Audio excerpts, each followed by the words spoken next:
¿Por qué sufrimos? ¿Por qué, incluso cuando todo parece estar bien en la superficie, sentimos ese vacío, esa inquietud que no se calma? ¿Por qué, aunque tengamos techo, comida y compañía, a veces el alma tiembla sin razón aparente? ¿Qué es ese dolor silencioso que se esconde detrás de la rutina, que se disfraza de ansiedad, impaciencia o tristeza?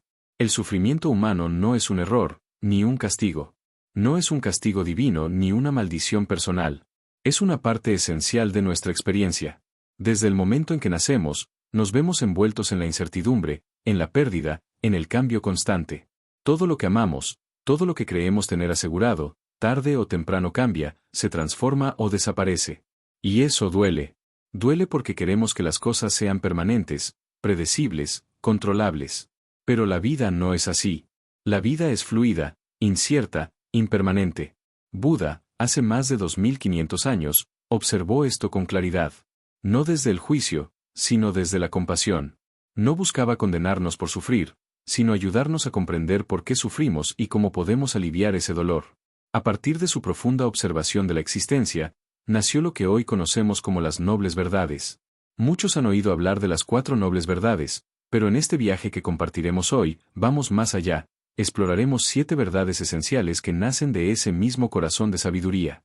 Verdades que no se presentan como dogmas, sino como espejos. Reflejos de lo que ya sabes, pero aún no has recordado. Este video no es una clase. Es una invitación a detenerte, a escuchar, a mirar hacia adentro sin miedo, a entender que el sufrimiento no es tu enemigo, sino un maestro silencioso que quiere mostrarte algo. Algo que podrías haber pasado por alto entre tanto ruido, tanta prisa, tanta necesidad de control. A medida que avancemos, sentirás como cada verdad no intenta imponerte nada. Solo te ofrece un espacio para reconocer tu dolor, para comprenderlo, y quizás, solo quizás, comenzar a liberarte de él. Porque el sufrimiento no desaparece con fórmulas mágicas, pero sí puede disolverse cuando dejas de resistirlo, y comienzas a comprenderlo. Quédate conmigo. Porque lo que descubrirás hoy puede cambiar no solo cómo ves el sufrimiento, sino también cómo eliges vivir. Enseñanza 1. La verdad del sufrimiento, dukkha. La primera noble verdad es sencilla, pero desafiante: existe sufrimiento. En Pali, la palabra original es dukkha. No significa solamente dolor físico o tristeza. Dukkha es una palabra más amplia, más profunda. Es el desajuste interior, la incomodidad persistente, la sensación de que algo, por más pequeño que sea, no está bien del todo. Incluso en los momentos felices, dukkha puede estar presente, como una brisa imperceptible que sopla por debajo de la superficie. Buda no declaró esta verdad para deprimirnos. Lo hizo para despertarnos. Porque mientras neguemos el sufrimiento, mientras intentemos taparlo con distracciones, con placeres temporales o con una falsa positividad, el sufrimiento crecerá en silencio. Solo cuando nos detenemos a observarlo sin juicio, sin huir, comenzamos a comprender su naturaleza. Es como estar enfermo sin querer aceptarlo. No puedes comenzar a sanar hasta que reconoces que algo no está bien. Dukkha se manifiesta en muchas formas. En el dolor físico, sí. En la pérdida, en el envejecimiento, en la muerte. Pero también en lo sutil, en la ansiedad de perder lo que amamos, en el miedo al futuro, en la insatisfacción que sentimos incluso después de conseguir lo que queríamos. ¿No te ha pasado que alcanzas algo que anhelabas y, sin embargo, al poco tiempo, vuelves a sentir el mismo vacío? Esa es la naturaleza de dukkha. Y aquí está lo más importante: no se trata de evitar el sufrimiento, ni de eliminarlo por completo. Se trata de verlo tal como es. De dejar de huir de él. De sentarnos con él, como se sienta uno con un visitante incómodo que llega sin invitación, pero que trae un mensaje necesario. La primera noble verdad no es pesimista. Es la puerta hacia la libertad. Porque solo cuando reconocemos el peso que cargamos, podemos comenzar a soltarlo. Solo cuando dejamos de pretender que todo está bien, podemos descubrir lo que verdaderamente puede estarlo. Y aquí te dejo una pregunta para contemplar, en silencio, cuando termine este bloque: ¿qué parte de tu vida estás forzando a parecer perfecta, cuando en realidad estás sufriendo en silencio? ¿Qué pasaría si, en lugar de ocultarlo, lo miraras con compasión? Enseñanza 2. El origen del sufrimiento: el deseo que aprieta, no el que fluye. Una vez que comprendemos que el sufrimiento es parte de la existencia, surge la siguiente pregunta inevitable: ¿de dónde viene? ¿Por qué nos duele tanto vivir? La segunda noble verdad responde con una claridad que incomoda y, al mismo tiempo, libera. El sufrimiento surge del deseo. pero no de cualquier deseo. No del anhelo que nace del alma, sino del apego que nace del miedo. El término budista para este origen es tan, que puede traducirse como sed, ansia, avidez. Es ese impulso interior que dice, necesito esto para ser feliz, no puedo estar bien si no tengo aquello, no soporto perder esto otro. Es la mente aferrándose a imágenes, a personas, a expectativas, como un puño cerrado que intenta atrapar el viento. Cuanto más fuerte aprietas, más te desgastas, más te frustras, más sufres. No se trata de eliminar todo deseo de tu vida. Esa sería otra forma de resistencia, otra ilusión. Lo que el budismo señala es más útil, cuando el deseo se transforma en dependencia, cuando ya no deseamos con libertad sino con urgencia, con apego, con desesperación, entonces aparece el sufrimiento. Porque la vida no está hecha para obedecer nuestros planes. Y cuando esos planes se rompen, como suele pasar, duele. Deseamos que el amor no cambie, que el cuerpo no envejezca, que las cosas duren más de lo que pueden durar. Pero todo está en constante transformación. Y el deseo que se niega a aceptar esta ley se convierte en dolor. No porque desear esté mal, sino porque resistir el flujo natural de la vida es como remar contra la corriente en un río sin orillas. Esta verdad es difícil de aceptar porque va en contra de todo lo que nos han enseñado. Vivimos en una cultura que nos dice, desea más, acumula más, controla más, así serás feliz. Pero Buda, en su profunda sencillez, nos ofreció otra mirada, observa el deseo, mira si te está liberando, o encadenando. Haz una pausa ahora, respira profundo, y pregúntate, ¿qué deseo estoy sosteniendo con tanta fuerza que ya no me deja respirar? ¿Qué pasaría si aflojara la mano, y simplemente lo dejara ir? La respuesta no necesita llegar ahora. Pero quédate, porque en el próximo bloque exploraremos una posibilidad tan antigua como revolucionaria. ¿Y si el sufrimiento no fuera inevitable? Enseñanza 3. La posibilidad de liberarse, cuando el nudo se deshace solo. Hasta aquí, hemos comprendido que el sufrimiento existe, y que nace del deseo malentendido, del apego que nos ata como hilos invisibles a lo que no podemos controlar. Pero aquí llega una de las revelaciones más transformadoras de la enseñanza budista: el sufrimiento puede cesar. Esta no es una promesa vacía, ni una utopía inalcanzable. Es una posibilidad real. Buda no habló desde la teoría, sino desde su propia experiencia. Él vio el sufrimiento, lo atravesó, lo comprendió, y lo trascendió. Y al hacerlo, abrió un sendero para que otros también pudieran hacerlo. La tercera noble verdad no dice ignora el sufrimiento ni soporta con resignación. Dice algo más revolucionario: puedes soltarlo. Puedes liberarte. Imagina por un momento que llevas una mochila cargada de piedras. La has llevado tanto tiempo que ya ni la sientes. Forma parte de ti. Te has acostumbrado al peso, a la tensión en los hombros, al dolor en la espalda. Pero un día, simplemente te detienes. Tomas conciencia. Miras la mochila. Y descubres que puedes quitarla. Que el dolor no era parte de ti, solo lo habías aceptado como normal. Así es el sufrimiento. No es obligatorio. No es eterno. No es tu destino. Es un estado que se alimenta de hábitos mentales, de creencias, de resistencias. Y cuando esos patrones se disuelven, el sufrimiento también se disuelve.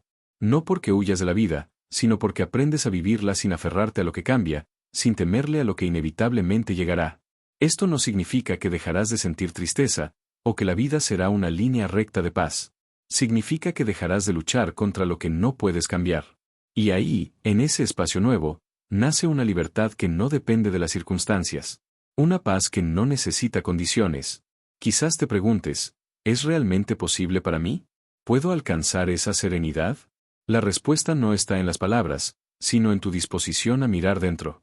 A caminar sin prisa. A deshacer el nudo, no con fuerza, sino con paciencia.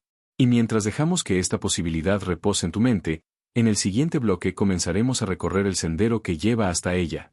Porque si el sufrimiento puede terminar, entonces necesitamos saber cómo encontrar esa salida. Enseñanza 4. El sendero hacia la paz. Caminar sin correr, mirar sin juzgar.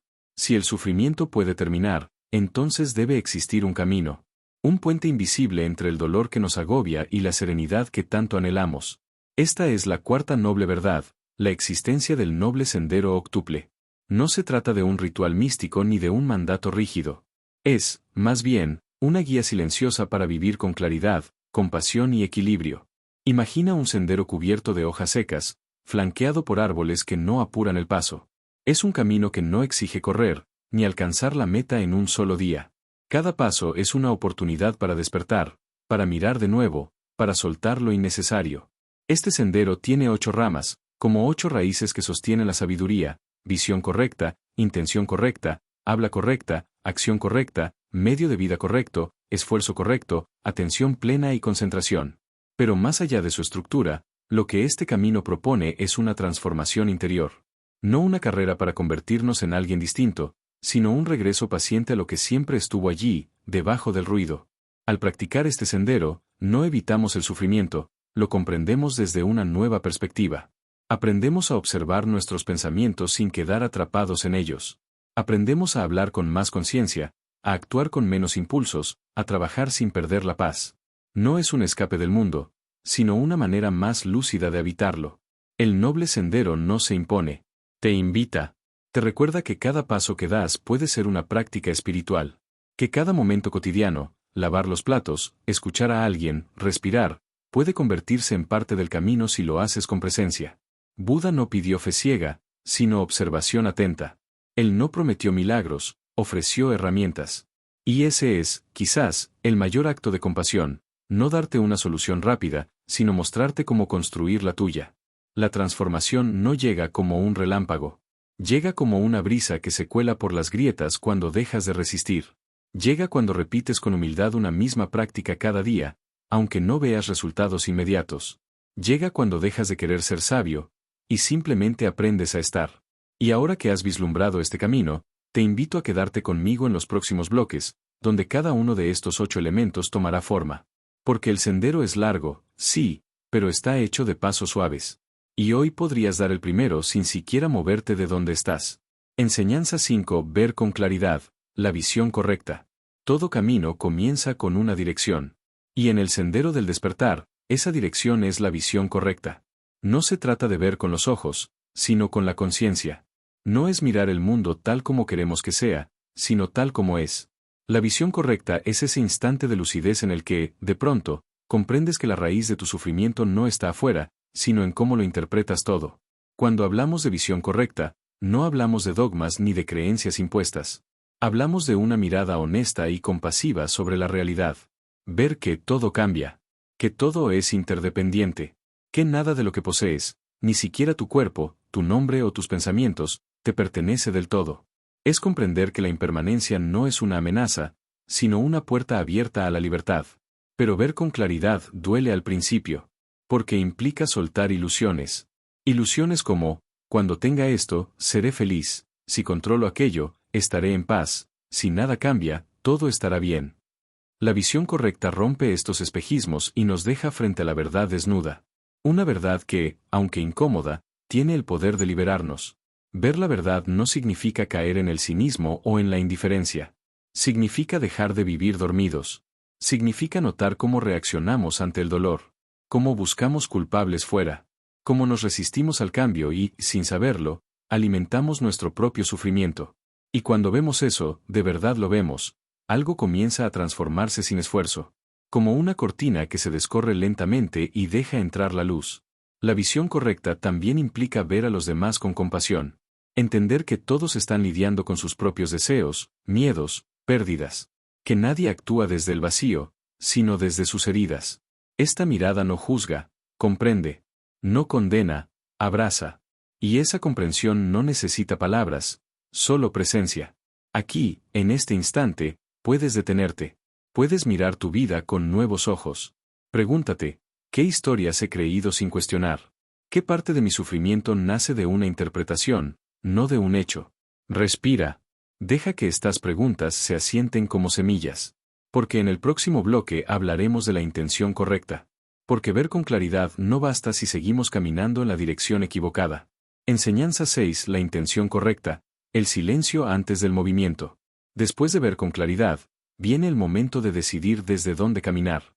No basta con abrir los ojos si el corazón aún está lleno de impulsos ciegos.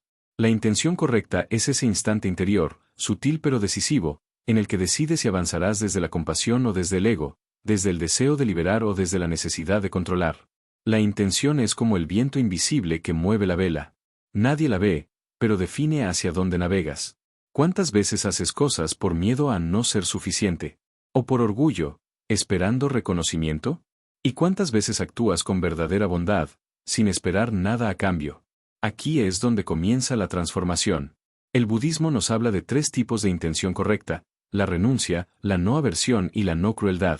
La renuncia no es rechazo de la vida, sino soltar lo que nos ata. No aferrarse. No decir esto es mío y debe quedarse así. Renunciar no es perder, es ganar ligereza. La no aversión es otro paso silencioso. No huir del dolor, no alimentar el odio, no dejarse llevar por el resentimiento. Se trata de suavizar el juicio, de no permitir que una emoción momentánea decida por ti. De mirar incluso lo incómodo con una amabilidad firme. Porque lo que se resiste, persiste. Y lo que se observa con conciencia, se disuelve. La tercera intención, la no crueldad, es quizás la más profunda. No dañar ni con actos ni con pensamientos. Cultivar una actitud de cuidado, hacia otros y hacia uno mismo. Porque a veces la crueldad más sutil es la que dirigimos contra nuestro propio ser, la autocrítica, la culpa, la exigencia desmedida. La intención correcta comienza cuando decidimos dejar de ser nuestros propios enemigos. Antes de cada palabra, de cada acción, de cada paso, hay una intención. Y en esa semilla está contenido todo el fruto. Siembra desde el amor, cosecharás paz. Siembra desde el miedo, cosecharás inquietud. Es tan simple y tan difícil como eso. Así que hoy te invito a hacer una pausa. A preguntarte, ¿desde dónde estoy actuando? ¿Qué me mueve realmente? Porque no hay sabiduría sin intención, ni libertad sin sinceridad. Y en el siguiente bloque descubriremos cómo llevar esa claridad y esa intención a la forma en que hablamos. Porque nuestras palabras también son semillas. Y lo que decimos, también crea mundos. Enseñanza 7. La palabra correcta, el eco silencioso de la verdad. La palabra, cuando nace desde la conciencia, es medicina. Pero cuando surge desde el descuido, puede ser cuchilla. En la enseñanza del Buda, el habla correcta no es solo abstenerse de mentir. Es mucho más. Es un compromiso profundo con la verdad, la bondad y el silencio consciente.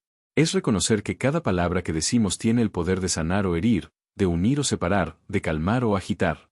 ¿Cuántas veces hablamos por hablar, sin medir el peso de lo que decimos? Repetimos frases por costumbre, hacemos bromas sin intención de herir, y sin embargo, dejamos cicatrices. Otras veces, hablamos por necesidad de llenar vacíos.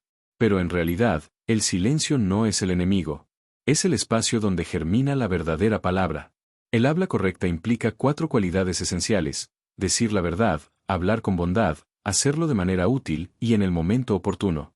No todo lo que es cierto debe ser dicho, no todo lo útil es oportuno, y no toda intención buena se traduce en palabras suaves. Hablar bien es un arte de presencia, de escucha, de pausa. En la tradición oriental, se enseña que antes de hablar debemos preguntarnos 3 veces: ¿es verdadero? ¿Es necesario? ¿Es amable? Si alguna de estas respuestas es no, tal vez el silencio sea la mejor elección. Porque el silencio, bien sostenido, también comunica. Y a veces lo dice todo. Pero no se trata de reprimirnos. Se trata de refinar la conciencia que precede a cada palabra. De estar atentos al tono, al gesto, al ritmo. De evitar el chisme, la exageración, la crítica sin compasión.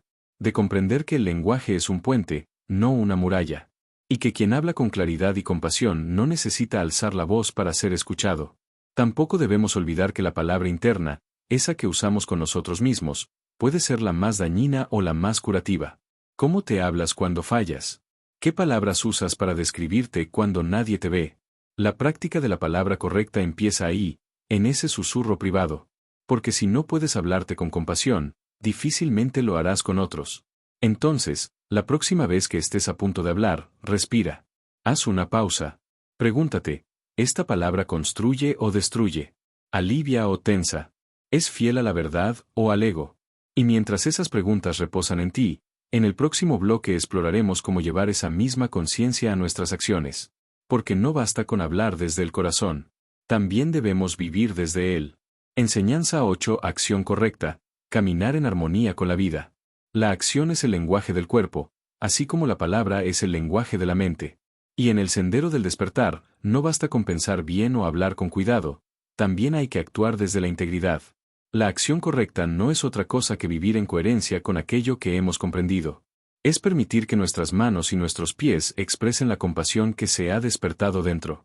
El budismo no exige una vida perfecta, sino una vida atenta. La acción correcta implica abstenerse de causar daño, evitar el robo, y vivir con respeto hacia todos los seres. Pero más allá de estas normas éticas, se trata de una sensibilidad profunda. De vivir con la conciencia de que cada acto deja una huella. Que nuestras decisiones no son islas, sino ondas que se expanden silenciosamente. Caminar sin dañar, incluso sin saberlo, es una tarea sutil.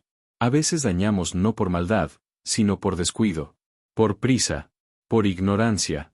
Y el primer paso hacia la acción correcta es ralentizar, observar, elegir con claridad antes de movernos. Preguntarnos, ¿esto que hago, honra la vida o la niega?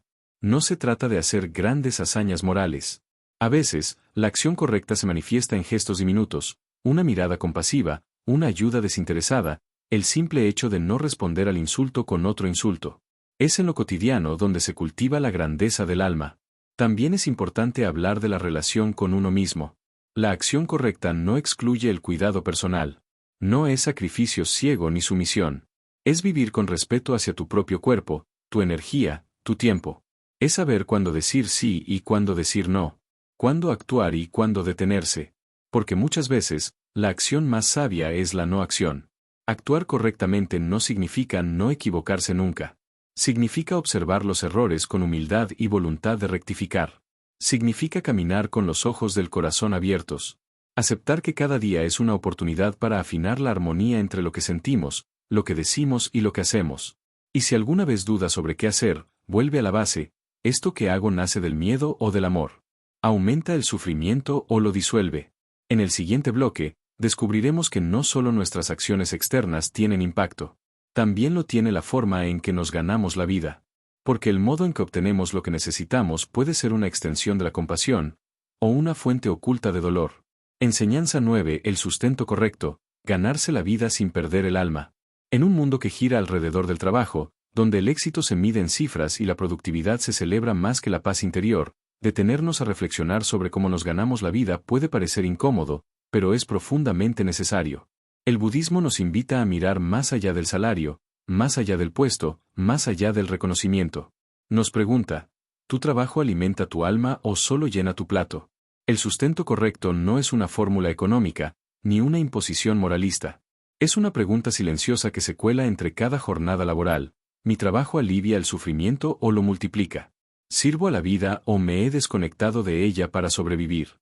Muchas personas trabajan en oficios que les generan ansiedad, que los vacían, que los alejan de sí mismos.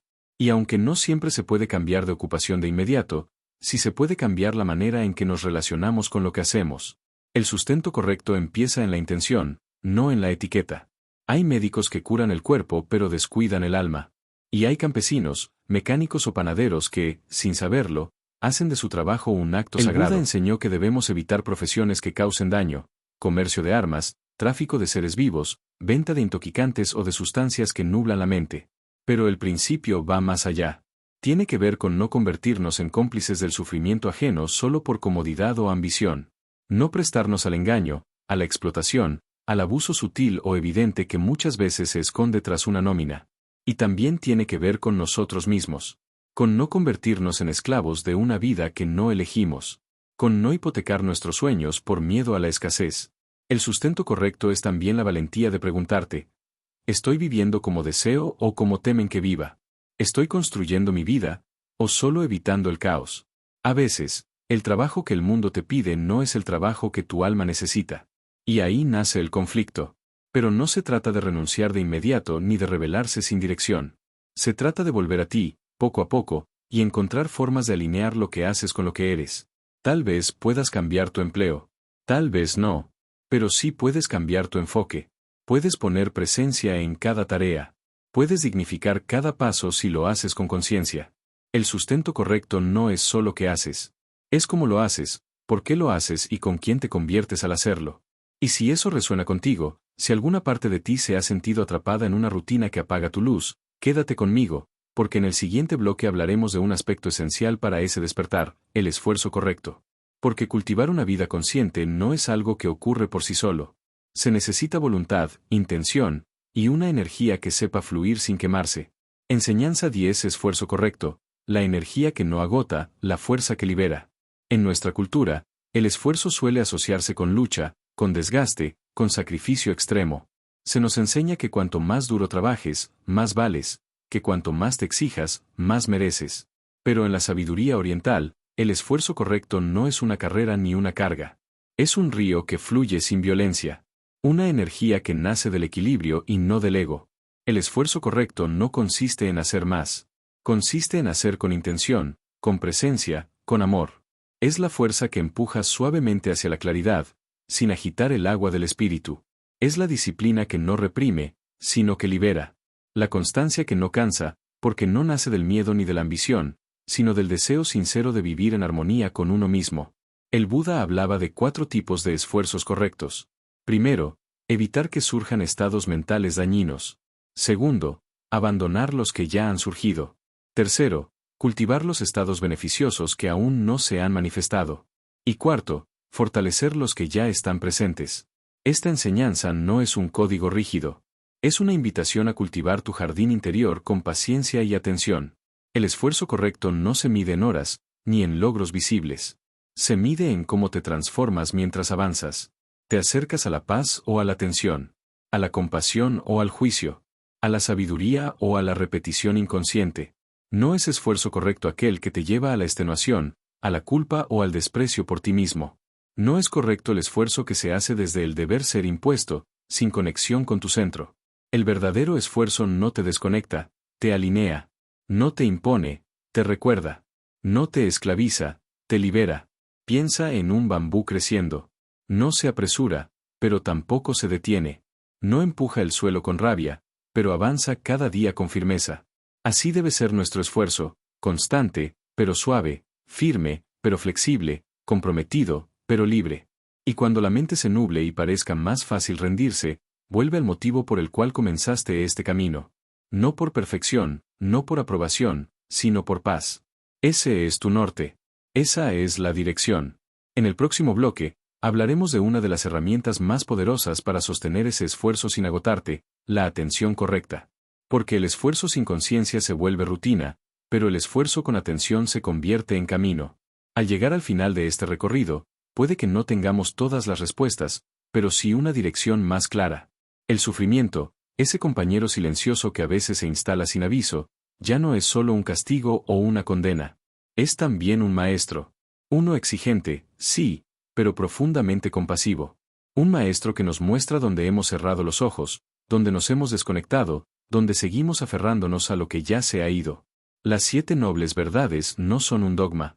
Son un mapa hacia el centro de ti mismo. Hacia ese lugar donde no hay necesidad de controlar cada cosa, donde el ego no tiene la última palabra, donde el dolor no es negado, pero sí comprendido.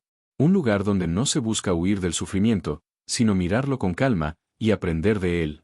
Porque la verdadera liberación no llega cuando todo está en orden allá afuera, sino cuando algo profundo se ordena dentro. Cuando dejas de luchar contra lo inevitable y comienzas a caminar con lo eterno.